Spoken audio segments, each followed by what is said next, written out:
Сайн байцгаана уу? Манай согт тавтай морил намайг Ариуна гэдэг их барих эмэгтэйчүүдийн эмч үр хөвс судлаач мэрэгчлээ.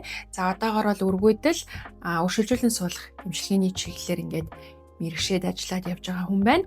За өнөөдрийн хувьд бол эмчин фитоэстроген гэдэг юмны тухай ярьж өгнө. За энэ нь болохоор өмнөх дугаарт яригдсан нөгөө даавар бүснүүлэгч одоо химийн бодисуудын нэгд бол тооцогдож явдаг ийм зүйл байгаа.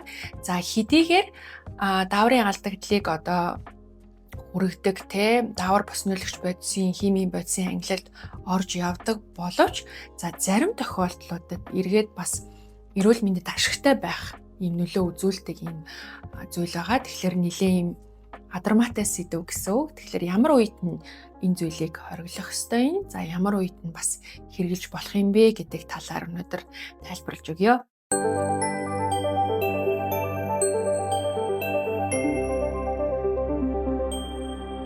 За фитоэстрогенийг тайлбарлахын тулд эхлээд эстроген буюу эстроген гэж нэрлэдэг эмэгтэй дааврын тухай жоохон тайлбар хэлээд өгье. За энэ бол эмэгтэй хүний бие махбодод ялгарч байгаа бэлгийн дааврууд дотроос нэлээд том чухал үүрэг роль гүйцэтгэдэг. За бидний одоо бэлгийн 2 дахь шинж тэмдгийг бий болгож яадаг. За мөчлөгийг маань зохицуулж яадаг. За яг нөгөө үр хөвөр лумайн сансдаг бэлтгэх нөхцөлийг нь бүрдүүлж өгч яадаг. Тэрнийг зузааруулж яадаг. Ийм маш чухал юм даавар байдаг. За энэ маань болохоор өндгөвчөнд хөгжиж байгаа фолликул гэдэг хэдүүлээ зөндөө ярилцж байгаа тэр зүйлийн ханаас ингээ ялгарч идэг.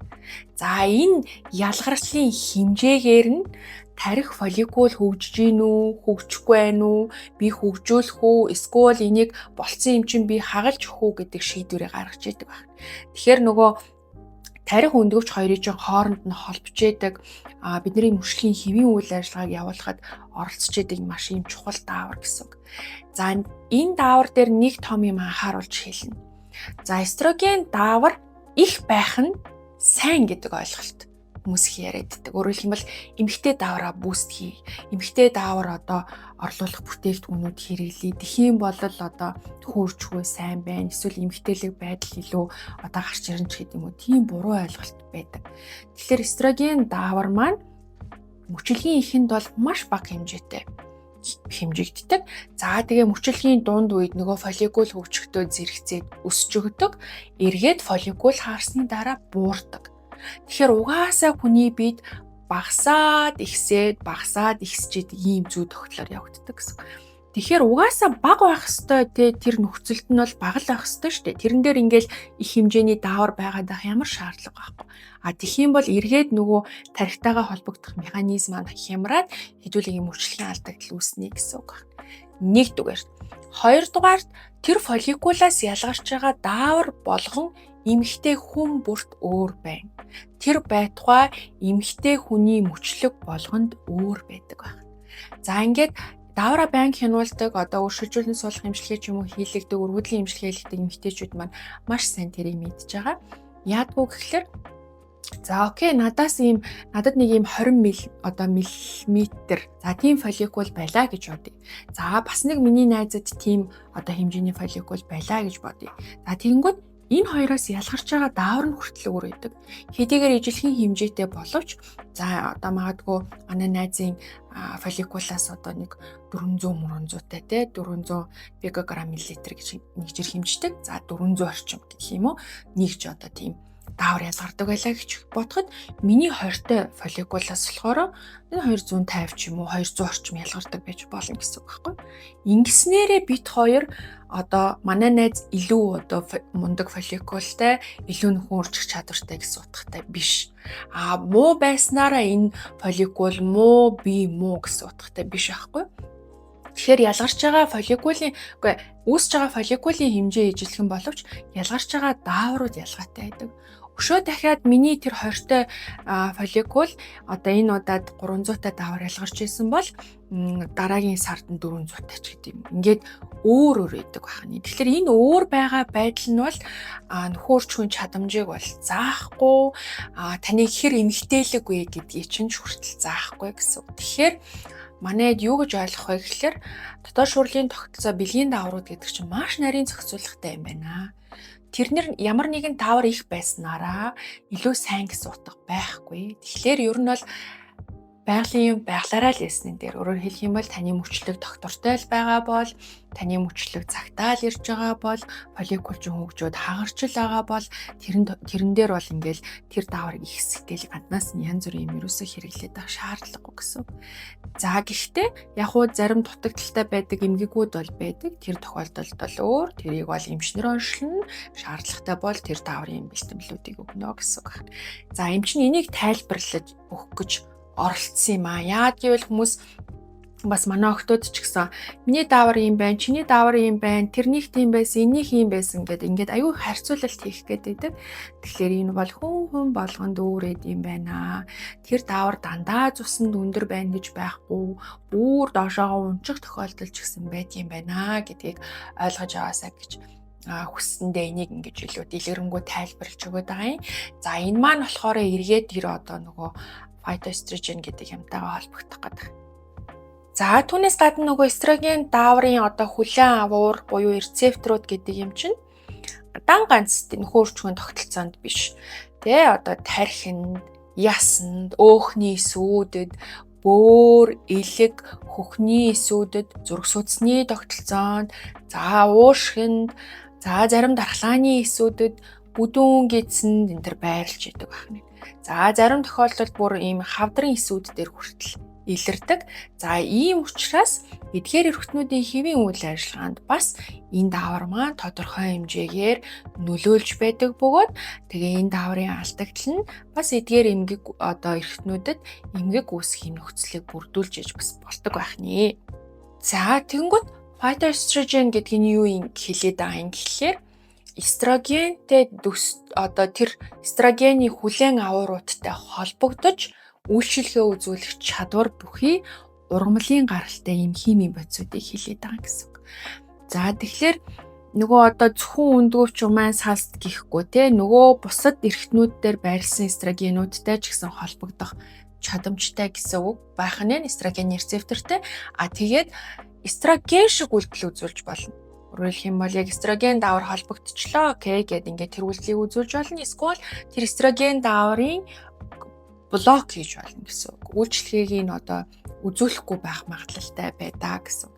За энэ нөгөө нэг одоо ямар үйлдэл үзүүлэх үү гэдг нь одоо юунаас хамаарах уу гэхлээр ерөнхий тухайн хүний биеийн онцлогоос хамаарна. За нас бусад одоо хажуугаар нь дагалдах эмгэгүүд байна уу? За нөхөр орчмын насных юм уу? Эсвэл менопауз буюу одоо цэвэр шилтэнд орсон юм уу?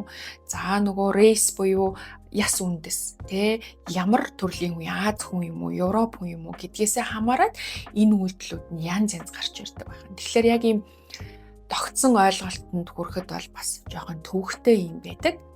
Фитоэстрогенүүд нь тэгээд хоорондоо бас юм дотроо олон төрлөөттэй байдаг хгүй химийн бүтцээр ялгаатай. Тэгэхээр тэр байдлаасаа дээрээс нь тухайн нөгөө одоо хоол хүнс ургамлын гаралтай юмар авах нь шүү дээ. Тэрэнд байгаа одоо хэмжээ те ямар тэгээд төрлийнх нь байгаа юм ч гэдэг юм уу. Тэрнээсээ хамаарат ингээд эерэг сөрөг нөлөөллүүд нь бол янз янз байдаг гэсэн үг. За одоо сөрөг нөлөөнийхин талаар хэлж өгье. За энэ бол жирэмслэгээр төлөвлөж байгаа нөхөр орчмын насны эмэгтэйчүүдэд хамаатай. Өөрөөр хэлэх юм бол түрүүн хэлсэндээ те тархинд эстроген дааврыг мэдэрдэг хүлээн аваар байдаг байна. Тэгэхээр өндгөвчөнд ингээл хөгжиж байгаа фолликулыг болж гин үү, болохгүй байх уу гэдгийг чинь тэр хүлээн аваарын тусламжтайгаар мэдрээд шийдвэрээ гаргадаг гэсэн үг байна. За гэтэл яг юу гэж үздэг вэ гэхлээр тэр эстроген дааврууд магадгүй тэр тархины хүлээн авааруудтай холбогдчихно гэж бод. Тэнгүүд тархинд хуурамч мэдээлэл үүснэ. Фолликул хөгжсөн гэдэг мэдээлэл үүсгэнэ. За тэнгүүд нөгөө нэг одоо юу гэдгийг фолликул хөгжүүлдэг дааврын ялгарл маань багасчдаг. Тэгээ яг үнэндээ бол хөөрхий фолликул маань хөгжөөгүй байдаг. Нөгөө хөгжүүлдэг даавар нь багасчдаг. Тэгээ хөгжихгүй удаад идэг. Тэгээ фолликул нь хөгжихгүй удаад эсвэл одоо хожуу хөгжөөд ингэж байдаг онцлог гарч ирдэг байна. За тэгэхээр энэ бол тэр тусмаа бид нөгөө бүчлэгийн туршид ингээ фолликулын хөгжлийг хянаад явж байхад бол гарч ирдэг юм алдаа байдаг. Тэгээ бид нэр асуудаг. За юу ууж хэрэглэж байна вэ? Ямар бүтээгдэхүүн хэрэглэдэг вэ? Гэд ингээ асуугаад явдаг байна. Тэгэхээр тэр нь юуг мэдэх гээд байгаа юм гэхээр янз бүрийн тийм фитоэстрогенүүд хэрэглэсэн байна уу? Худлаагаасаа энэ хүний фолликулыг ингээ хөгжүүлэхгүй бариад байна уу гэдгийг мэдэх зорилготой байдаг байна. За ер нь бол бас тодорхой тооны тийм фитоэстрогенүүдийг хэрэглэх үед бол фолликулын хөгжлийн үйл ажиллагаа дарангуйлаад байдаг.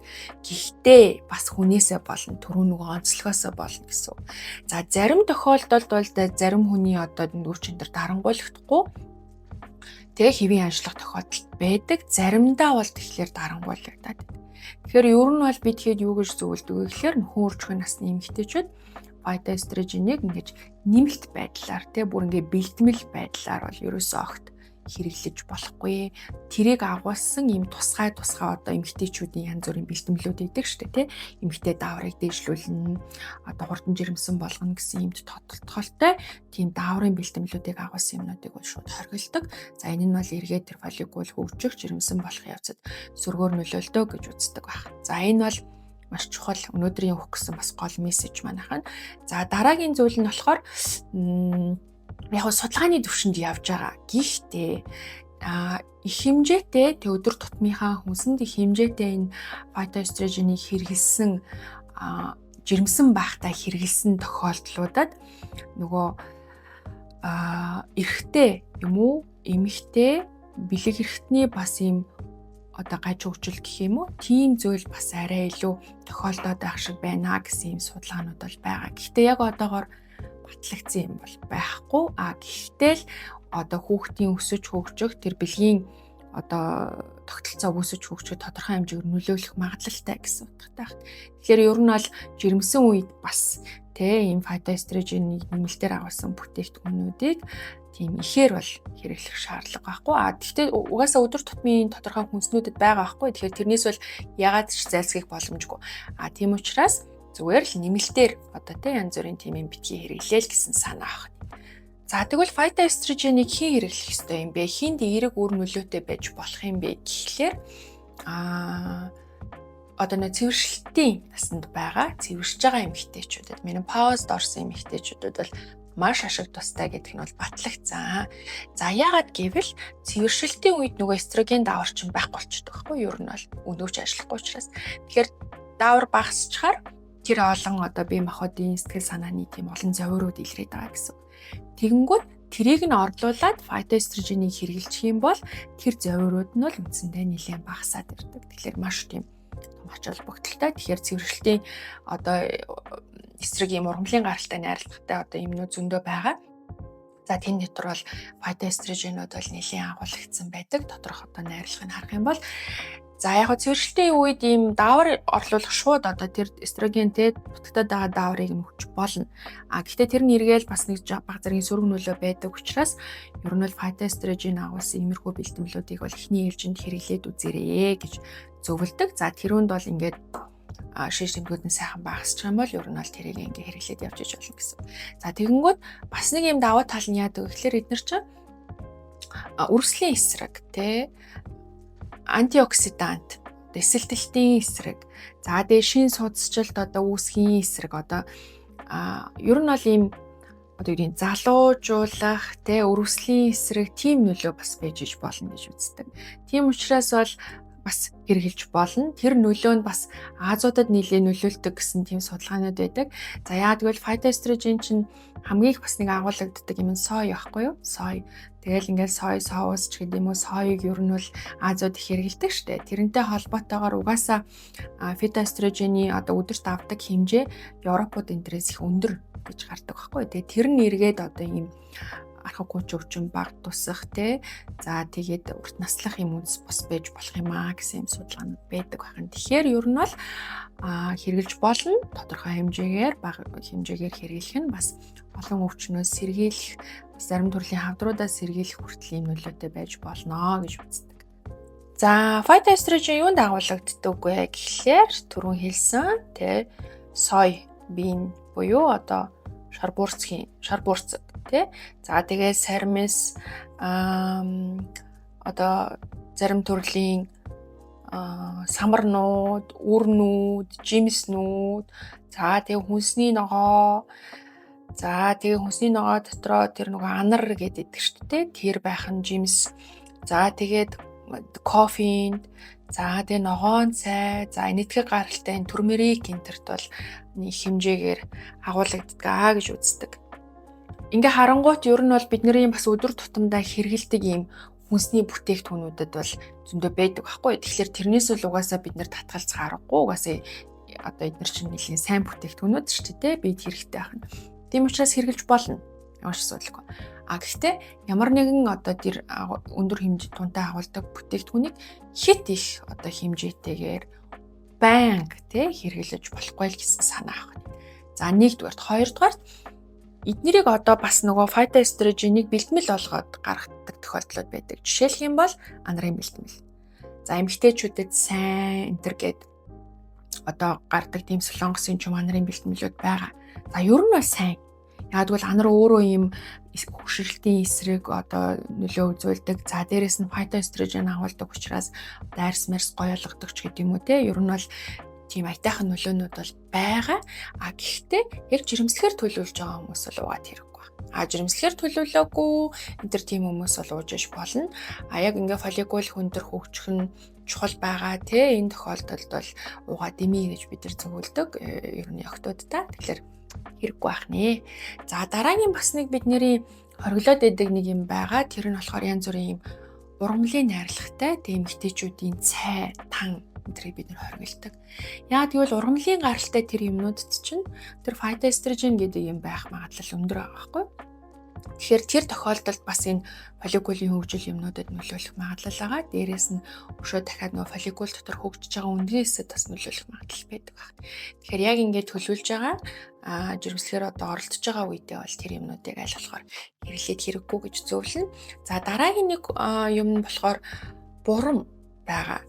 За яг бурамыг яг юм чинь яг үүндээ механизм нь бол сайн мэдгүй байх, зүгээр нэлээд интернетээс хайж үзсэн нөгөө sugar cane гэдэг шүү дээ. Тэрийг л гэж ер нь бол англиар орчуулад байгаа. Тэг Amazon интернет ч гэсэн харсан. Тийм brown sugar гэдэг нэрээр яваад байгаа. За яг хэрвээ зөвхөн sugar гэдгээр нь авч үзэх юм бол тэр бол ямар нэгэн фитоэстрогений нөлөө бол байхгүй. Гэхдээ бас тэр чинь нөгөө ингээл янз бүр хэлбэржүүлж янз бүр болохын тулд бас янз бүрийн ургамлууд бид нар нэмсэн байхыг үүсэхгүй. Ер нь бол эмэгтэйчүүд дуудаг шүү дээ. Тийм учраас бидгээд бол бас анзаараад байхад бурам ууж байгаа тохиолдолд фолликул хөгжихгүй юм байдаг байна. Тэгэхээр тэрийг бол хориглол. Зүгээр бурамын бас нэг яг эмэгтэйчүүдэд дуудаг нөлөөлөл нь юу юм бэ лээ? Нөгөө биний мэрх үед нөгөө өвддөг штэ тий. Тэр мэр үед бас уугаад идэв юм билээ. Тэгэхээр яг биний мэрж явах үедээ ч юм уу тэр зорилгоор бол уучаад тэгээд бол уухгүй байсны дээр гэдэг ч юм уу.